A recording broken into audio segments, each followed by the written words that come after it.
Hello, everyone. Good evening. My name is Stella Umuna. I'm the Program Quality Director for District 46. Happy New Year, everyone, and thank you for joining today's session. We're going to be talking about contest judging, and today I'm going to hand it right over to our wonderful Chief Judge, Diane Moreno. Take it away. Give her a round of applause. Thank you. Thank you, Stella. And thank you, everyone, for being here this evening and for stepping into the role to serve as a contest judge. Tonight, we will take a look into what is involved with the role of contest judge. And I'm going to be sharing my screen.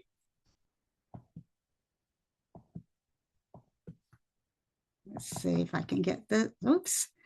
And I want to go to, excuse me, let's see. I want to go to slideshow from the beginning. Okay, can everyone see my screen? Yes. International Speech and Table Topics Contest, Judges Guide and Ballot. Judging versus evaluating. And what is the difference? We're going to be taking a look tonight at what is the difference. In judging, you are selecting a winner. A winner for what? A winner who can possibly move on to be the world champion of speakers. What does that mean? That means someone who can represent Toastmasters worldwide. The winner comes from a club, and it can come from a club in District 46, as it did many, many years ago. Mark Brown came from District 46, who came from Reader's Digest, which was a club right here in District 46. It has happened once, it can happen again. And as judges, it is our job to select the best speaker in a contest. So keep that in mind as you're judging the speeches, not the speaker, not the person, the speeches. Evaluating. You are praising and giving advice. You are giving feedback for an evaluation.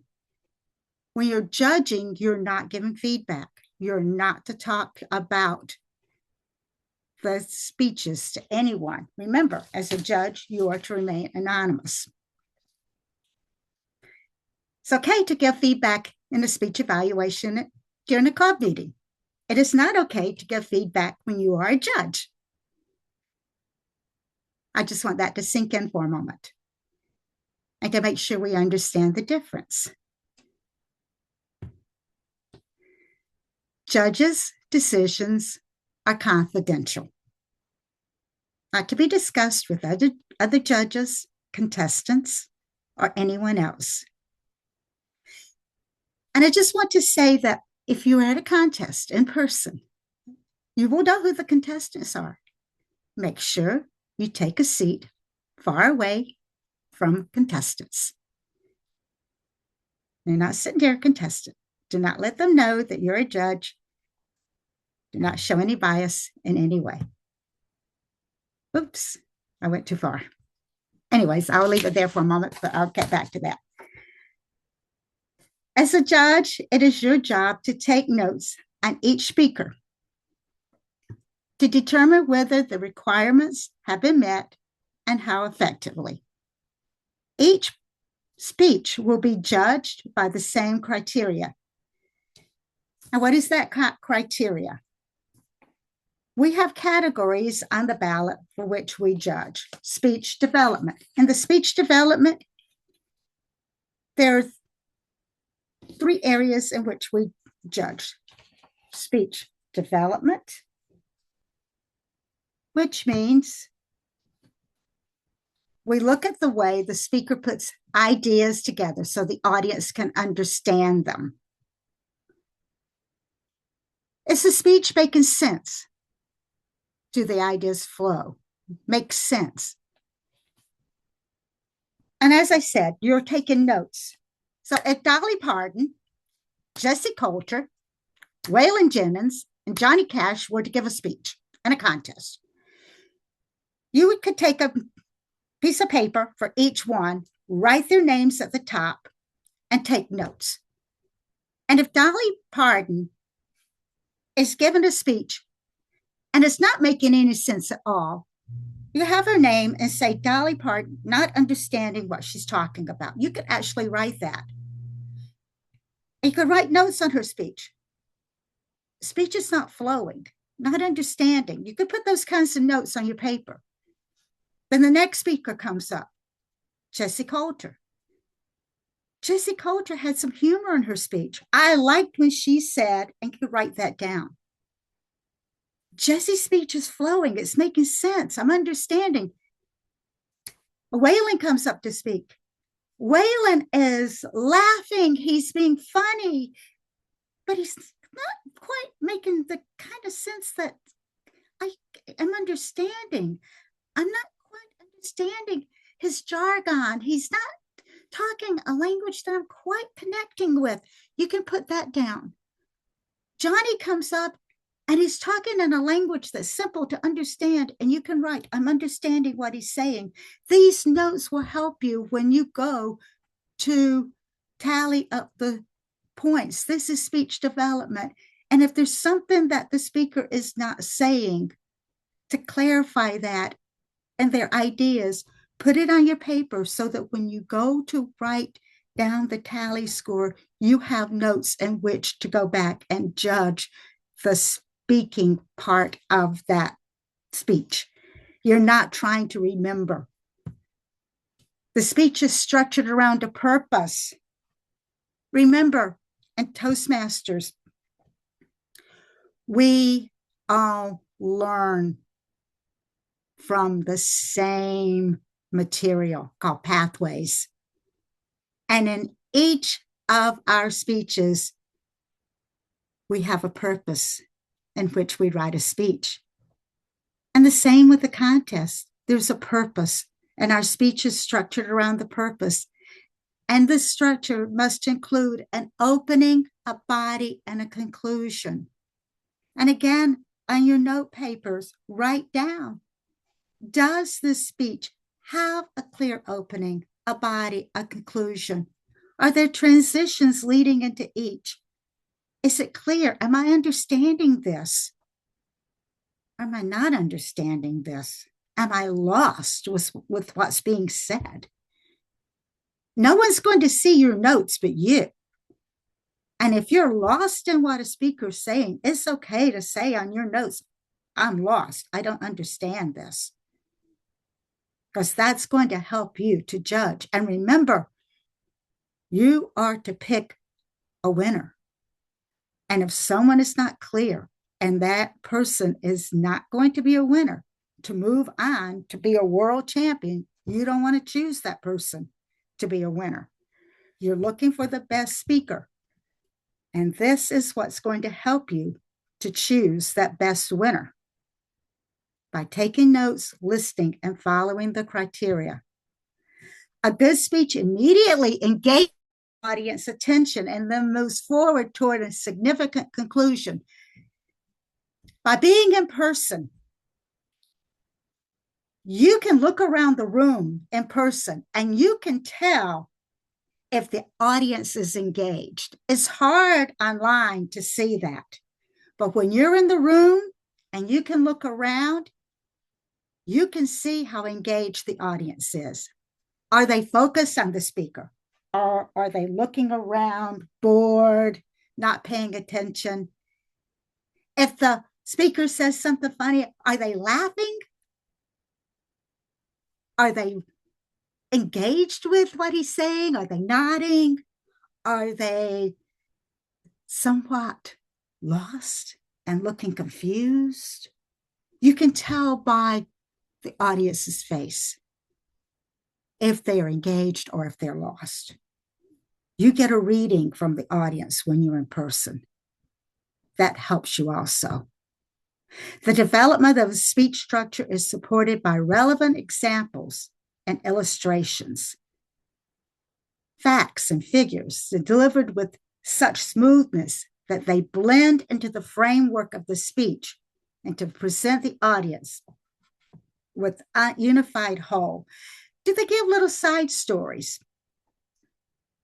Do they give little, tiny little hints of what they're talking about to make the story come alive, to make their speech come alive, to make it flow a little better?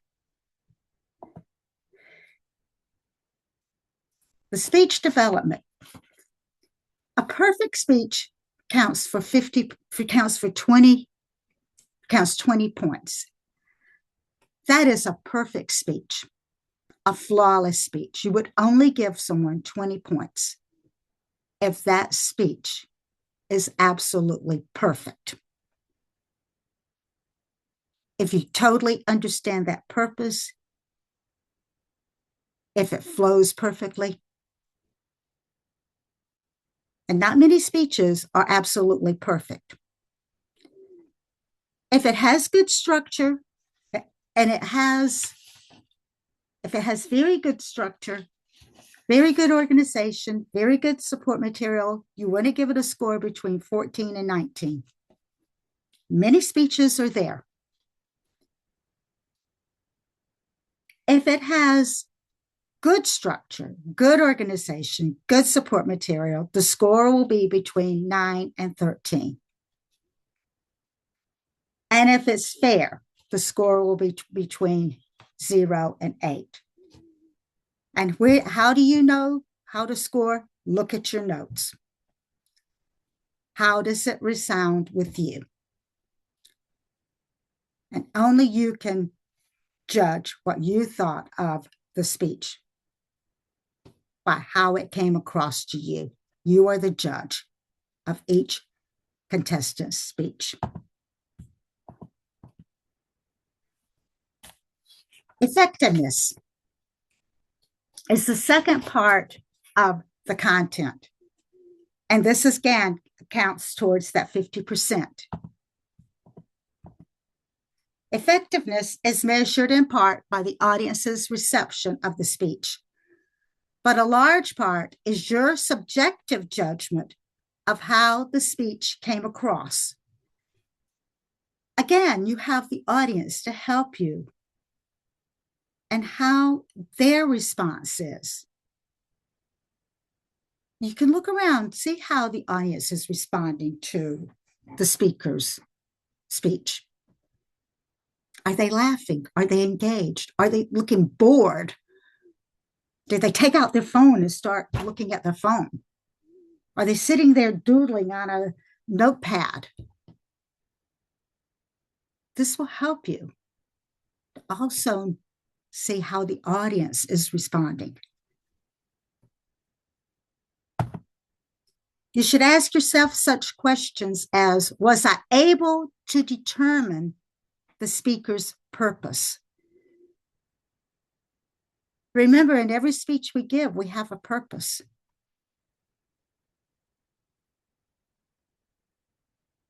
At every pathway speech we give, we have a purpose. And it's the same with the contestant given a speech in a contest. There's a purpose. Can we find out what that purpose is? Can we determine that as judges? We have to keep that in mind when we're judges. Did the speech relate directly to that purpose? Was that purpose fulfilled? These are questions we need to be asking during the contest. Was that purpose fulfilled? Was I able to determine that purpose? These are important questions to be asking during the contest. Was the audience interest held by the speaker? Again, look around, see how the audience is responding. If there's supposed to be humor in that speech and the audience isn't laughing, they missed the point. The speaker missed the point.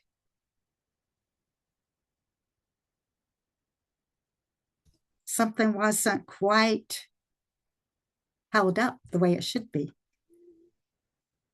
Use your audience as a guide also. Was the speech's subject appropriate for this particular audience? Was the subject appropriate? If I'm in a business meeting and I'm delivering a speech, I know this isn't for contest, but I'm just saying this is an example. If I'm at a business meeting and I'm supposed to be giving a speech to business people, but I'm there and I'm talking about 4-year-olds, that's not an appropriate subject for a business meeting. That's an example. It doesn't go with the group of people that I'm talking to. If I'm in a classroom and I'm talking to 4-year-olds about financial situations, that's not an appropriate speech to give to 4-year-olds. So the speech has to be appropriate for the audience. The subject matter has to be appropriate for the audience. So was the speech appropriate for that particular audience? And it's a speech contest. And yes, we could talk about anything, but we also have to keep in mind that we don't want to get into like technical subjects at a speech contest. We want to keep it where people can understand what's being said. So we want to make sure that the subject matter is something that people in the audience can understand.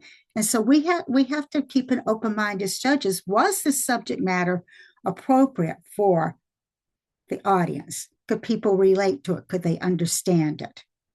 So as judges, we have to also make sure that the audience was understanding what was being said. For rating this, for scoring this, 15 points for an excellent job with effectiveness. That's if it's perfect. Very good, 11 to 14 points would be scored. For good, 6 to 10 points.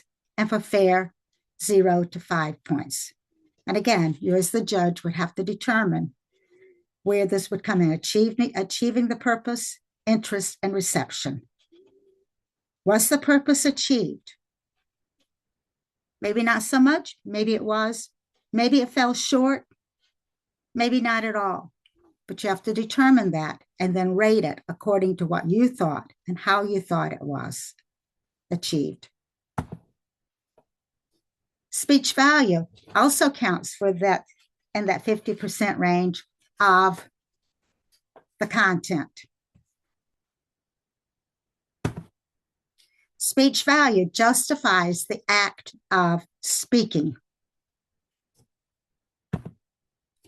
The speaker has a responsibility to say something meaningful and original to the audience. The speaker has a responsibility to us, the audience, to say something meaningful to us and to say something original, to come up with an original speech.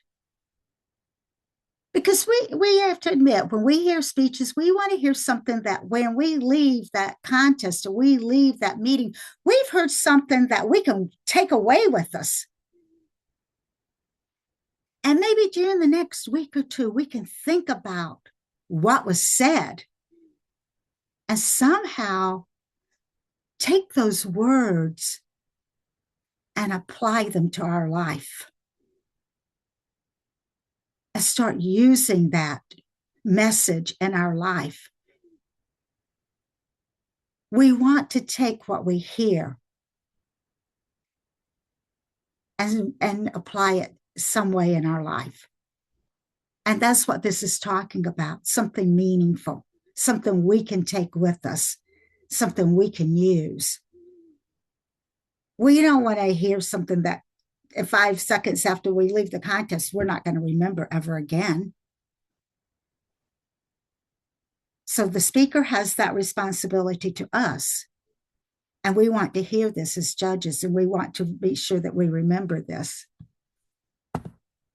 The listener should feel the speaker has made a contribution to their thinking. And that's what I'm talking about. We want to be made that someone has given us something that puts thoughts in our mind and in our soul and in our heart that we can take with us.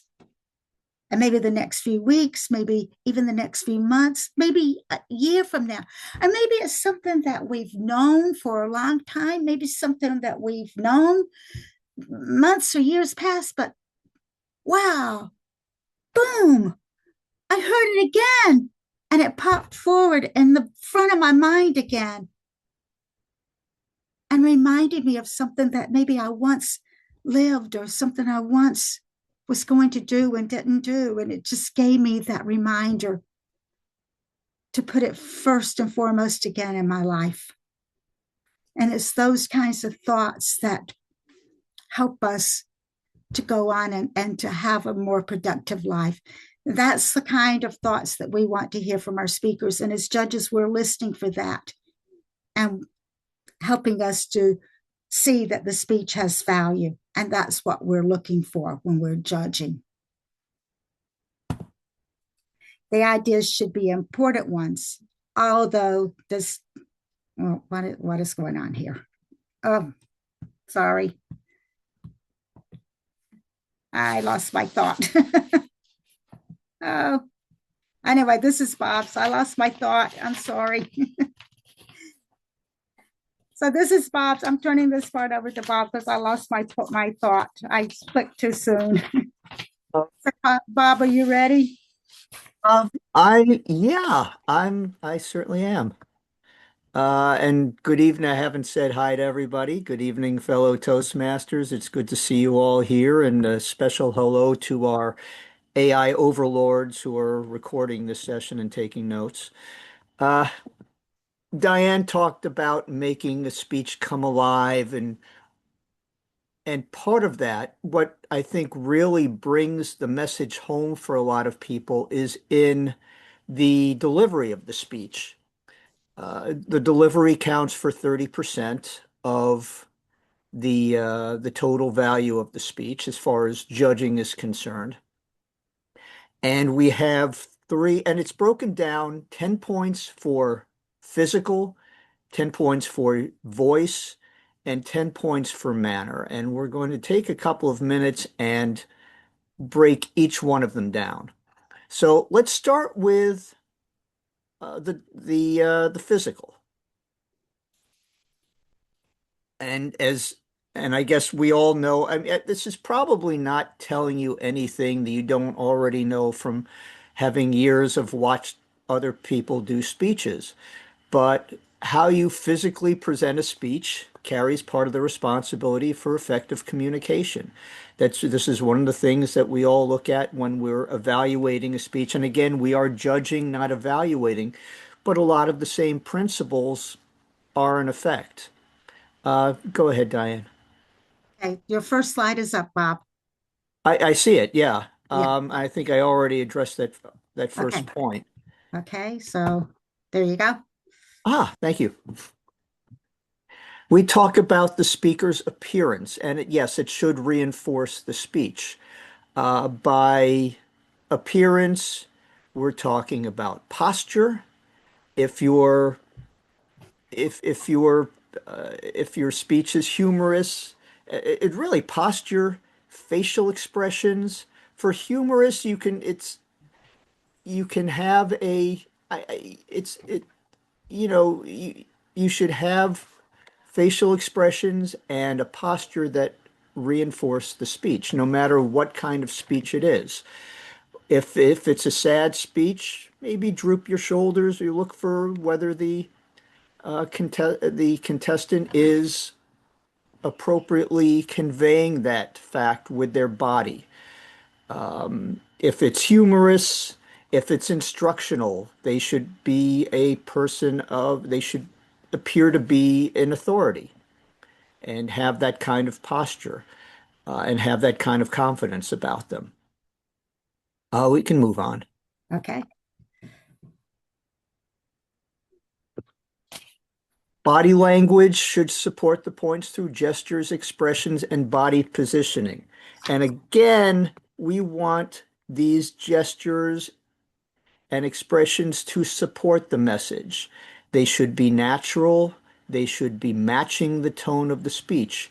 You can, I've seen this so many times, and I've probably been guilty of it a lot, but we see people who are doing a speech and they're using gestures, but they're using gestures that are maybe too animated.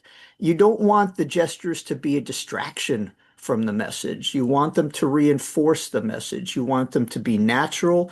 You want to feel like you're watching somebody talking to you, or rather than just doing something manic and not really supporting the message that they're trying to say. So again, natural body language that matches the tone of the speech that and does not distract from it. Go ahead, Diane. Okay. The designated speaking area. This is a point where contests are different from your typical Toastmasters speech and how you evaluate it. When you are holding a contest, the contest chair is responsible for designating the speaking area in which all the contestants are supposed to speak. And that is part of the physical portion, those 10 points. How well you use that space. Are you moving around? Are you moving around the space, or are you just standing in one place in the middle of the stage? There are certain ways that you really can use your stage effectively. One is to start in point A and to illustrate a segue of your speech. If you're transitioning from one point to another, move to a different space. Or if your speech involves different locations, maybe 3 different locations, you can have 3 places on the stage where you can just you can just use to identify each location. Those are ways to use the stage, but you want to make sure that they're using the stage properly. If they're going from one part of the stage to the other, if they're engaging people on one side of the stage and then moving to the other side and engaging those people, you're going to tend to judge those scores higher, I would think. As far as the designated speaking area, there's also, thank you, Mike, there's also ways to use the virtual stage in much the same way. But when we talk about the designated speaking area, speakers might go beyond the designated speaking area, outside the designated speaking area. That is not, even though they're supposed to stay within that area, I should point out that is not a ground for disqualification. You can do it. It's really up to the judge to decide how, if they want to, if and how much or how many points they want to take off. It's really up to you as the judge. It really it would really behoove the speakers to stay within the speaking area, but it was because they're taking a risk by going outside of it. And the risk, if you're a judge, that's what you really have to decide. Oh, okay, they went through, rather than staying on stage, they went up the aisle and through the crowd. That's not the designated speaking area. Do I want to take a couple of points off for that? Completely up to you. We can move on, Diane. And that's how it appears on the ballot. It's 10 points for, again, perfect physical appearance. I don't know of any speech that's perfect. There probably isn't one out there unless you're Dr. King on the steps of the Lincoln Memorial in 1963. But so I don't know if I give tens to anybody, because what happens if the next person does a little bit better then, Anyway, Let's move on. So that's the physical portion. And now we also give 10 points for voice. Go ahead, Diane. Voice is the sound that carries the message. I can't really don't really have much more to add to that, so we can move to the next yes. And we all know about vocal variety. It's, the change in pitch, the change in tone, the change in pacing. A good speech should have that. If you speak in a monotone like I'm doing now, you're really not going to capture the audience's attention. And as a judge, you probably shouldn't be grading that very well. But you want to use those changes in pitch and tone. If it's an exciting portion of the speech, you want to speed up your voice and try to convey the excitement that's going on. If it's a dramatic part, you want to have a sense of gravitas in your voice. If you're up to a message, your takeaway, what you want the audience to leave with, punch the words, punch the individual words that you want the audience to remember, or slow it down and add pauses to allow the message to sink in. Finally, yes, you want to be able to understand the words. They should be clearly understood. If a contestant is slurring their words and it makes it hard to understand, that should be, you should take points for that. However, you've certainly heard speeches from people who are non-native English speakers who have an accent, who have an accent that corresponds to where they're from.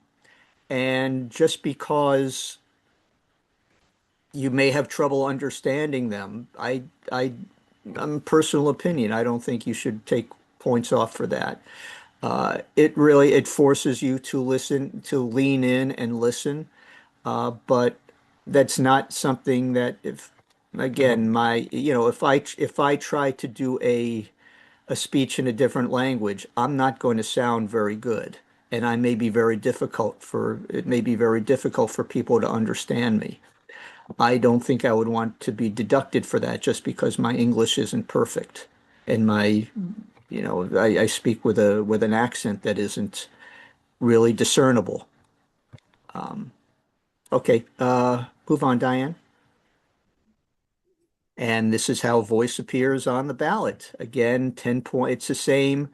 10 points for perfect, 7 to 9 for very good, 4 to 6 for good, 0 to 3 is fair. Finally, the manner. And that really breaks down to directness, assurance, and enthusiasm. Okay, next bullet point, please. Okay. I'm not sure exactly what this means, but it is the indirect revelation of the speaker's real self as the speech is delivered. Um, that's the, uh, Again, I don't really have much to add because I'm not exactly sure how to interpret that, but go ahead. Next, that's it's enthusiasm and assurance. Those two things I understand. If a speaker believes in his or her speech, there is a confidence and an insurance a and an and it, see, this is why yeah, don't take points off of me for not being able to say this. A confidence and an assurance that's present. They want you to listen to your speech. They want you to focus in on it and appreciate it and understand it. Visible nervousness, maybe people who are swaying back and forth. Again, it's not going to be as effective of a speech. And this is where eye contact comes into play too, because you've noticed that there really isn't any other place where eye contact comes in. This is where, in terms of delivery, where eye contact comes into play.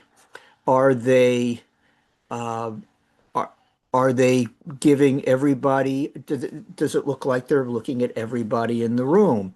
Are they darting their eyes? Are they trying to use eye contact, but kind of darting their eyes back and forth from audience member to audience member rather than giving them a couple of seconds apiece? Are they even avoiding eye contact with the audience, maybe looking over their heads? Those are the things to consider when you're judging for this. And go ahead, Diane. And again, here it is on the ballot, and it's the same scale, 10 points for perfect, and then this again the point values.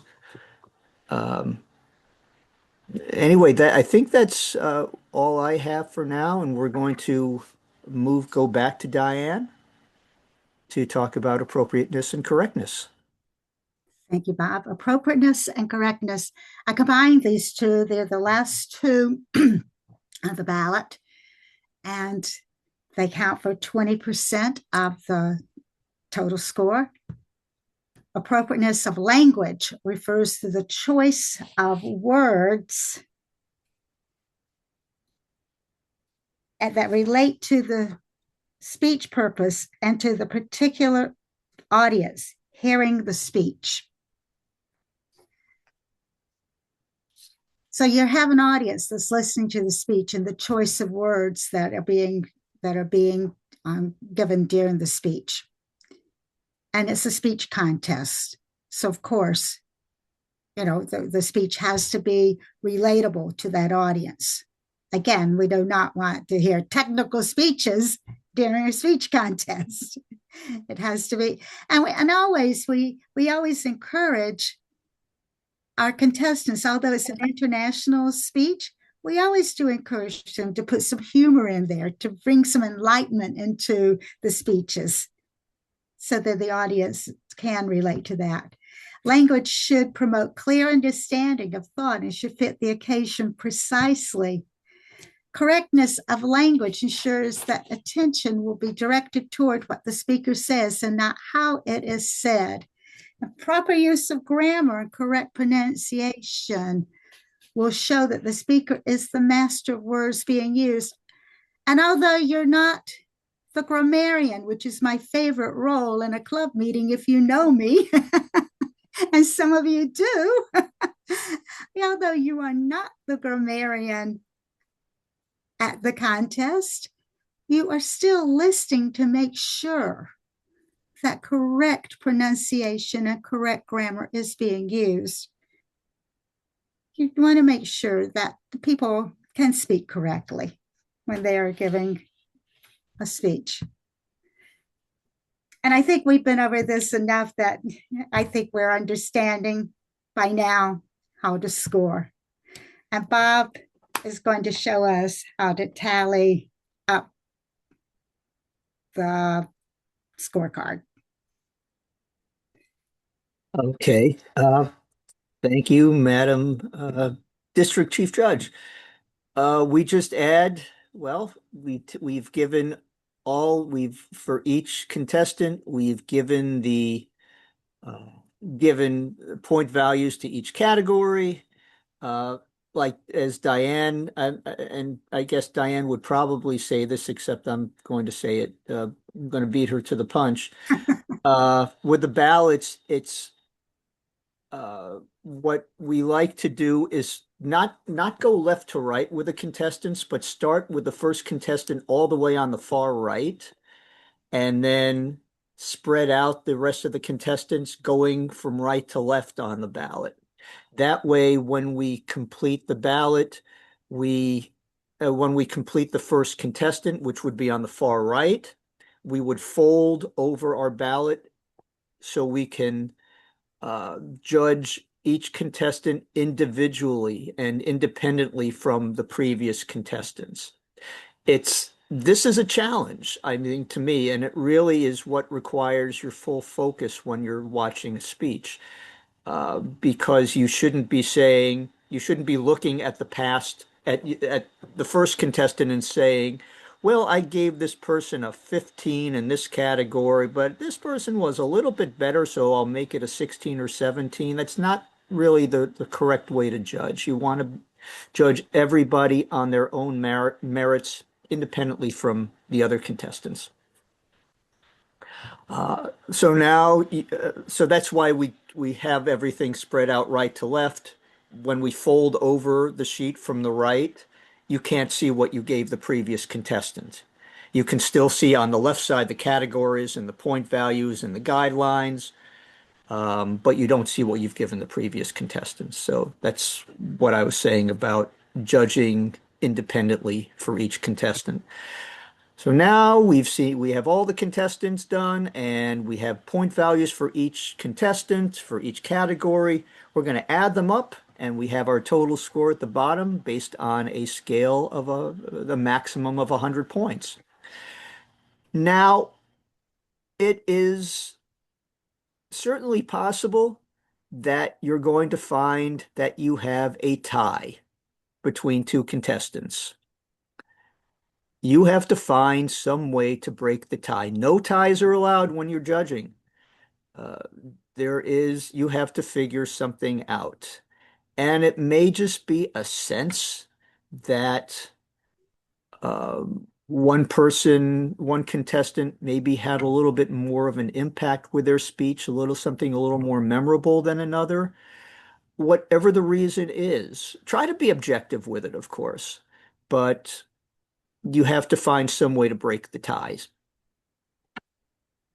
So when all is done, you're going to have a first place, a second place, and a third place. And Diane, we go to the next screen, the next slide. And this is where you're going to put them. We put first place, second place, third place in that order. And this is, since we're going to be, and this is probably the most important part of this whole process. You have to sign the ballot and print your name down at the bottom. If you don't do that, your ballot won't count. This whole exercise of taking this workshop, taking the seminar and going and doing all the judging, it's not going to matter because we can't use your ballot. So important.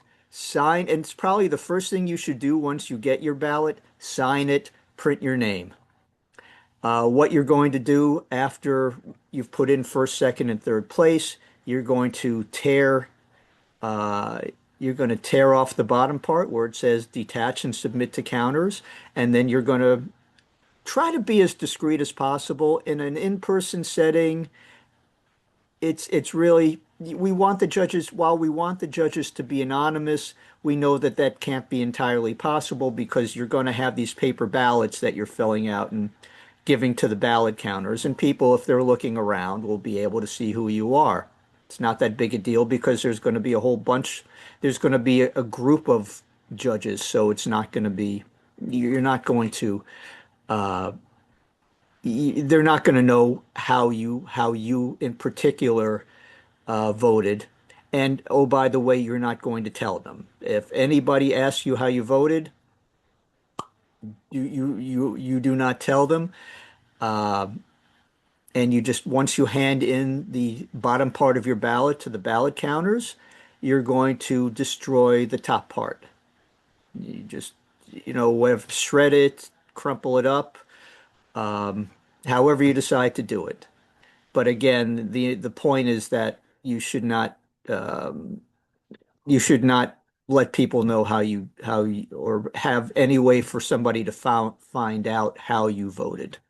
And that includes other judges, it includes contestants, your dog, whatever. Just don't tell anybody. Next slide, please. Oh, Ronki, yes. You have a question. Yeah, good evening, everyone. Happy New Year, and thank you, Bob, for emphasizing on that. What I am thinking of is that since the judges have to be discreet, one possibility is to scan the ballot sheet and send it to the ballot counters, just like we did for online contests. So instead of standing or someone moving around, it becomes very suspicious, and then you know all the judges. So it doesn't help to some extent. That's a great point. And Jay, just as soon as you started speaking, Jay raised the same question in the chat. Maybe I'll let Diane. I mean, Diane is the chief judge. I'm going to let her handle this. Do we necessarily need paper ballots, or can we do the same thing we've always done with taking a photo of the ballot and sending it electronically to the ballot counters, Well, even I know. in a live setting? Well, I know at the international level they use the paper ballots, and I think they still encourage us to use the paper ones until we hear differently from Toastmasters International. I guess we need to raise that with them. And That's what they do at the international level. They still use the paper ones, and they right. still have the ballot counters who walk around and take them. Yeah, and in the first, this organization is now 100, I guess its Yeah, 102nd year, and yeah, up until COVID and up until the point where we had yeah.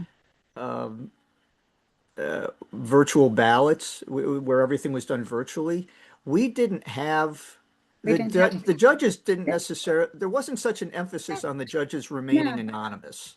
no. I mean, we just walk around and you can hold it by your side and they take it from underneath, and Right. nobody ever had a problem with this. But it used to be where the judges would just Or hold hold the it up and ballots way up in the air, yeah, let the ballot counters know where they are. yeah. It was never that big a priority until recently. So, but maybe it's a question to ask the folks in Colorado Yeah, at World Headquarters. But it's a really good thought, and thank you, Ronke, and thank you, Jay, for your point. it is. But yeah, we'll see what they have to say. But I mean, we for now we'll just follow what they tell us to do. Yeah. Okay, Bob, you're gonna just go over with the difference between this ballot and the international speech ballot very quickly. I'm going to do that. Okay, I can Yes. do that. Okay, sure. Um, we haven't really talked about the table topics contest a lot, because it's really because the uh, the guidelines are pretty much the same. Instead of being 50 for content, 30 for delivery, and 20 for language, it's 55 for content, 30 for delivery, and 15 for language. And the criteria is the same. I did want to bring up something, though. This was something that Diane and I were talking about the other day. And I wanted to get everybody's thought about this, what you would do. Because I've judged table topics contests where, and of course, as we all know, it's supposed to be impromptu. It's supposed to be people speaking off the cuff for 1 to 2 minutes. But I've seen people who took the original question and steered it into a prepared speech. And figure, and then they just go off, and it comes across, once they kind of move into this prepared speech mode, it's very polished, and they're able to score well. The contest that I judged, and this was 25 years ago, so nobody knows the person who was involved in it back then, but he ended up winning the contest. It was a club level contest. But I had him down for third place because I downgraded him, because I didn't think that it was appropriate to move into this prepared speech that he had so well done. He didn't really address the question. And I'm just wondering I'm just going to open this up to everybody here. What do you think is the appropriate thing to do in that case? Because we may very well run into people who do that during these table topics contests. Anybody with a thought? And just unmute yourself and speak up. Hi, this is Helen. I am. I would imagine that you would have to go back and think about the speech development within the question posed, and if they are appropriate to the purpose of the question. And if they're not really bringing that question forward, they're not hitting that purpose. And I know it's extemporaneous, but quite honestly, what was that question that they were supposed to be answering? Yeah. It should be really be within the context of the question. The incident in question that I'm talking about, it was he had some kind of riff on Superman. So whatever the question was, he kind of steered towards Superman. Was it answering the question properly or accurately? I don't know. But yeah, but I guess it really has to be, considered within the context of did this person answer the question? Anybody else with any thoughts about this before we move on? I have a thought to share, and I'm sorry, somehow my camera is not working, so That's it's not okay. that I don't want to hide my face from you guys, but I'm saving it for later because I don't want to scare you with my face. Oh, The no, no. Good. I uh, Go ahead. I think that almost all, um, I say almost all, whatever uh, this is talking about does not apply to politicians because political consultants actually advise politicians to pivot. And you can ask a politician, the same question 50 times, and they will give you 50 different answers. That's called pivoting. So maybe we have a very ripe group of people that should come and should become members of the Toastmasters Club. Maybe we can bring some truth to the politics of our world. That was a light joke. No, thank you, Amir. Actually, now looking at the ballot, Yeah. there's really no where would you where would you put how people actually answer the question? Is it in terms of logic and I guess really logic in the effectiveness area? I guess is that where we would consider it? I don't know. It's something to think about, but They should have a section that says impromptu, like just to show that it's how off the cuff was it. I mean, they don't though, they and should that's have and that. we're judging directness. Doriano, hi. Uh, yeah, directness can be okay. Yes, the direct if you could look at it as in directness of asking the question, not directness in terms of how you're addressing the audience. Uh, yeah, but probably the directness in answering the question that would be in terms of content. There would be a certain directness towards addressing the audience that would be physical. But yeah, I think you're right. I think you're right, Doriano. So it would be part of the effectiveness. It would be part of that 25-point grade. Okay, well, this was a good exercise, and we're going to move on because there are some.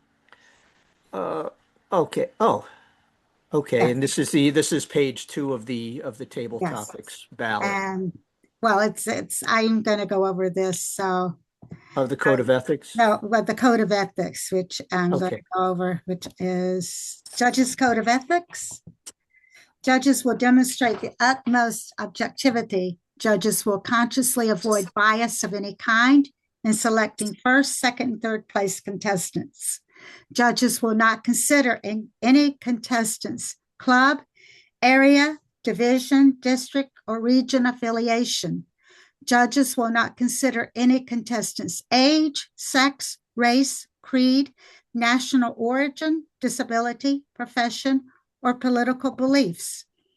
Judges will not time the speeches and will not consider the possibility of undertime or overtime when judging a contestant's speech.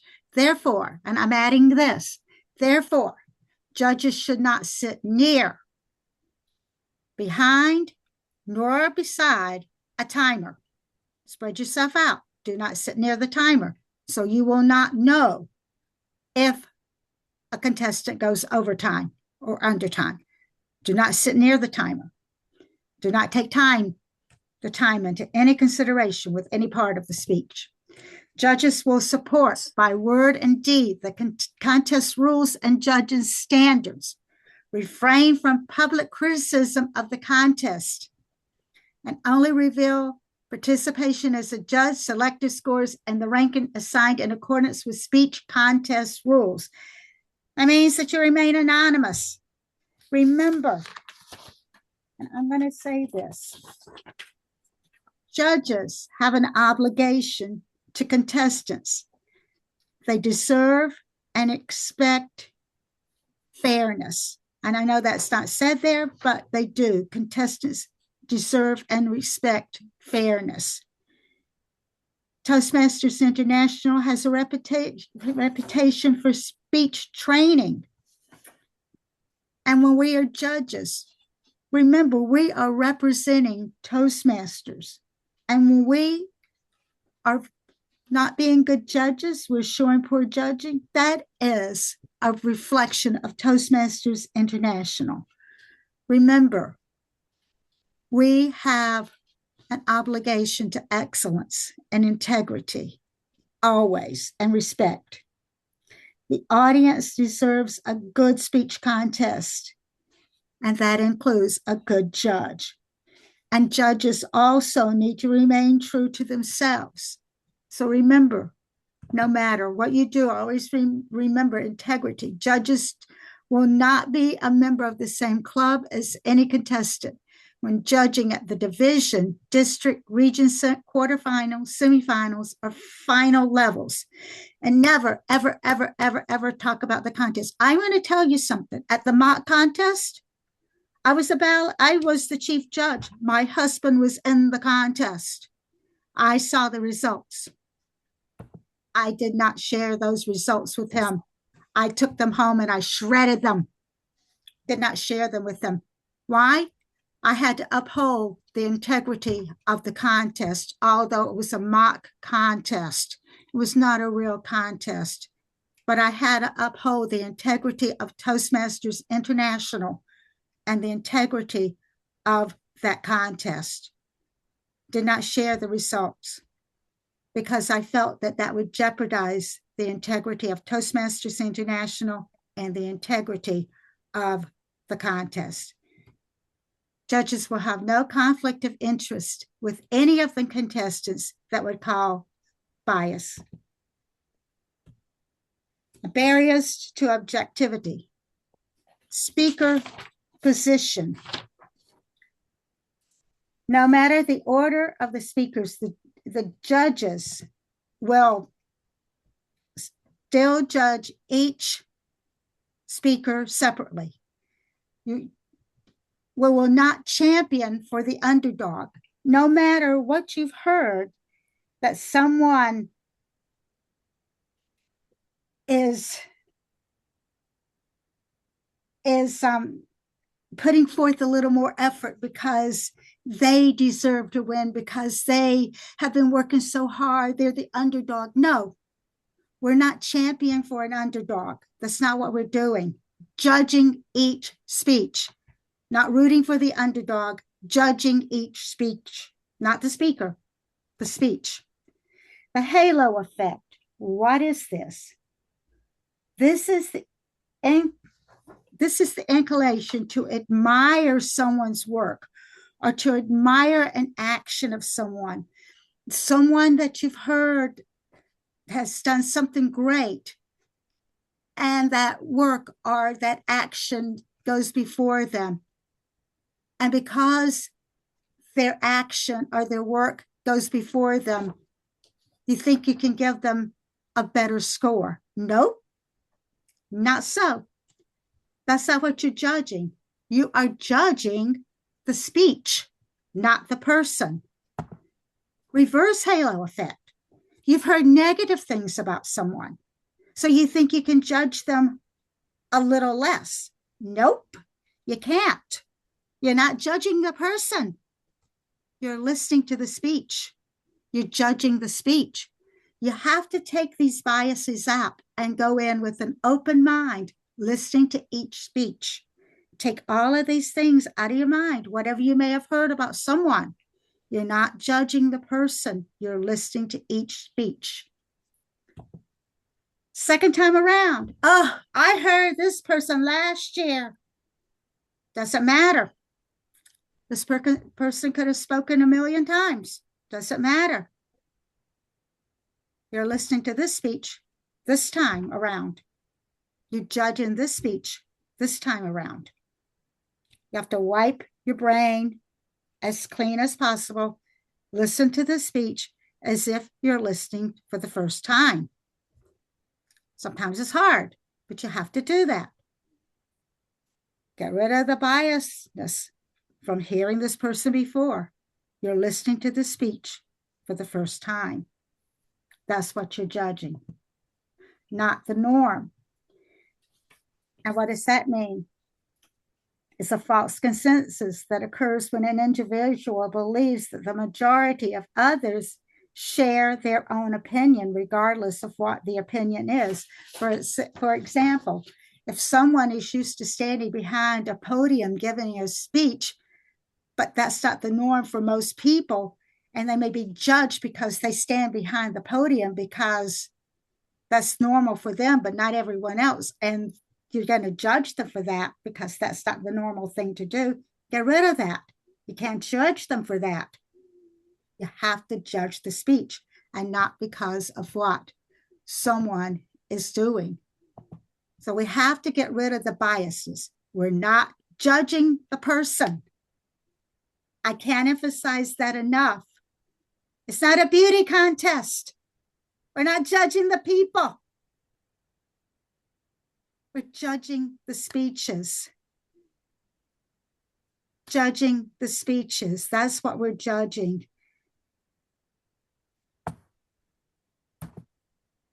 Prejudices and personal preferences. And I know this is the hardest thing to overcome. We all have our own personal preferences. We all have our own prejudices. And however, we have to block something out and just listen to the speech, find a way to do it as best we can, and just listen to the speech and listen for what we have. We have on the back of your ballot, you have the criteria. Read it, try to understand it, and go by that to judge the speech. And I wish you the best of luck in your judging. To Diane's point, by the way, just to that last part about personal preferences, we all have prejudices and personal preferences. That's what we judge by. It's all about what we see, what we hear, and how we feel about the speech. That's why we need 5 or 7 judges for a contest, because everybody's got different points of view, and there's no reason why we should have one person. That's why we don't have one person with their own biases determining who wins. At least when you have more judges, you have a consensus rather than just one person deciding who wins. And that's so that's why that's why we have so many judges. Everybody has personal preferences, and you shouldn't go beyond that. You shouldn't try to get rid of those, because that's how, look, as long as you're trying your best to avoid biases, avoid prejudices, and just going with how you feel and what you see and what you hear, there's no wrong answer. There are some contests where you hear the final results and you think, well, how did they ever come up with that? I thought this person won, but it's, again, that's your own biases. Everybody has them, and it's, I guess having that consensus is what makes the results uh, you know, how it's what makes the judging process work so well.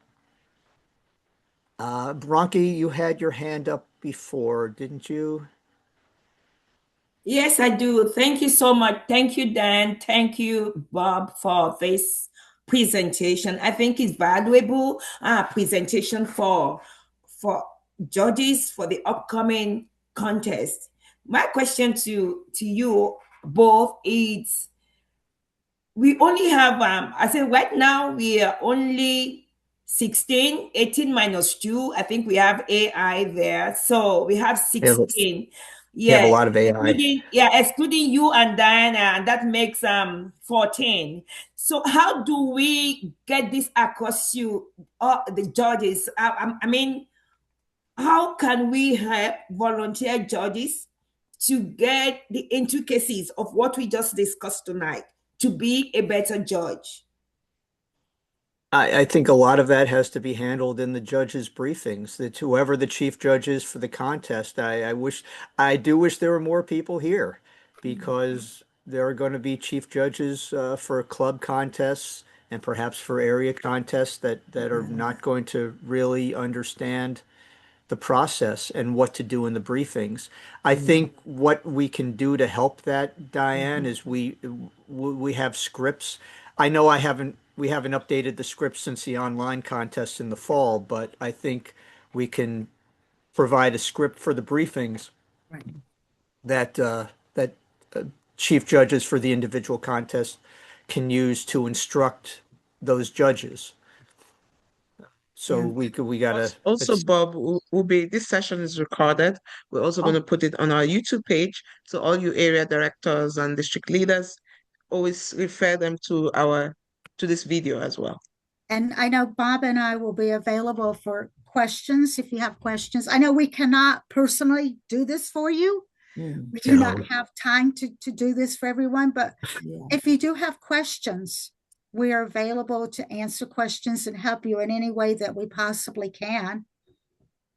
Because there are a lot Yes. of clubs and a lot of areas, and we just cannot personally do this for to be there physically, personally doing it for everyone. But we'll be happy Nor to help you answer questions and as much as possible. nor do we want to, Nor do because we want to. more people, listen, the more people who know how to do this, the stronger a Right. district we're going to be. And Right. that goes to District 118 also. Hi, Lily. It's great to have you here.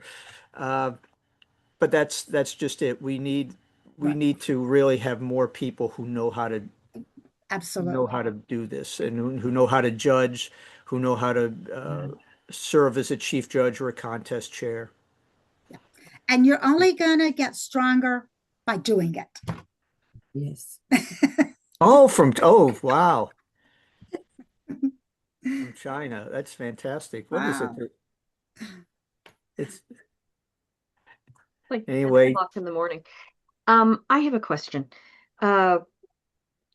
We are not to have judges from within our own club judge our contest. So we have to Yes, draw. you can. That you can. Yes, from the club you can. From the club you can, Helen. It's when you get to the district level and up, you can't. I'm being Well, the optimistic. division. Well, the Yeah, division. I think division. at the division also. Division. I'm being optimistic that everybody's going to be a contestant. So Okay. I need to draw from everybody else's club. That's right. That's where I am. Right. But Helen, you have people in the club who I'll help you, I'll help you, Helen. I'm a member of your club. I will help you. Right. And it's very, and it's it's advisable if you need more judge. Hopefully we have full participation at the area level. Certainly in terms of the table topics contest, because there's no preparation needed for that. All you have to do is show up. So I'm hoping that every club sends somebody to the area contest. International speech, we'll see, but I'd love to see as much participation as possible there as well.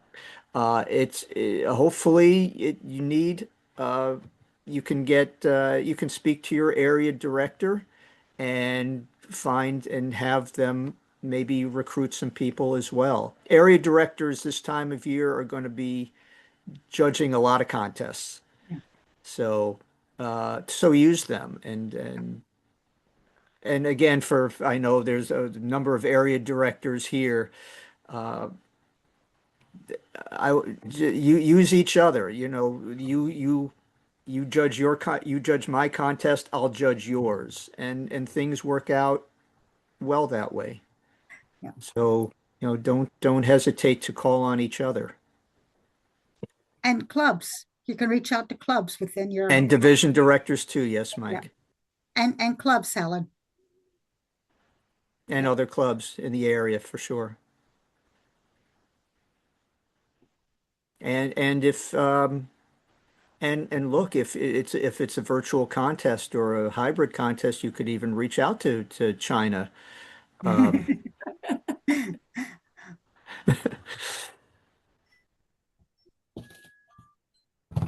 Okay, I think Ronka has a question. Last question of the evening. Sure. Yes, Frankie. Thank you. For the table topic questions, is it going to be just one question for the area, for the division or the area club, or just several questions? Oh, each contest chair is going to come up with their own question for each contest is going to have its own question. Actually, I'm not sure how it works for the division. I mean, I guess for joint area contests, if we have area 11 and 12 holding a joint contest, you could probably just have one question for all of them. And they use the same question. But usually they're held separately though, even though they're joint, the area They are, contest is separate. yeah, They they're are separate, judged. and so it should be a different question, I think. They're judged as separate contests. Yeah, the Contest, judges. yes. But I suppose they could use the same question. But they would have to walk out. Then everybody has Yeah, all the everyone has to contestants walk out. has to walk everybody, out. all the I contestants. think if would be it's a unfair. joint area contest, it'd be easier to have separate questions for each area contest. Yeah. Perhaps you're right. Yeah. Perhaps you're right. Yeah. Because that way the other area can at least sit in and watch, and then they all don't have to sit in the hallway while the contest is going on. Yeah, fair point. That's true. Okay, so separate. So two set for a joint area contest. You have two. Yeah, you can have two separate questions. That's a fair point. Yeah. Thank you. Okay, if that's it, thank you all Thank for you. being here tonight. Everybody have a great evening. Let us know, Diana or myself know if you have any questions. And have a great evening, except for Amir, in which I wish you a good morning. Yes, thank you. Thank you, everyone. Thank you. Thank you everyone. guys so much. See you Appreciate at the you. next one. Take care. Thank you, Good night. everyone. Have a good Have a night. nice evening, Good everyone. night. So long, everyone. Bob, you're gonna get a certificate from me. Oh, And it's going to be Thank a you, sir. good morning certificate. That's awesome. I love the optimism. Wonderful. in that Do you statement. like Starbucks? Good night, I Stella. don't go to Starbucks, but I can Right, make a thank habit you, out of it. Diana. Sure. Okay. Thank you, Diana, Bob. Give Thank them a round of applause. Bye. Good Thank night. you. Good night. Take care, everyone. Thanks for an excellent presentation. All right. All right. I will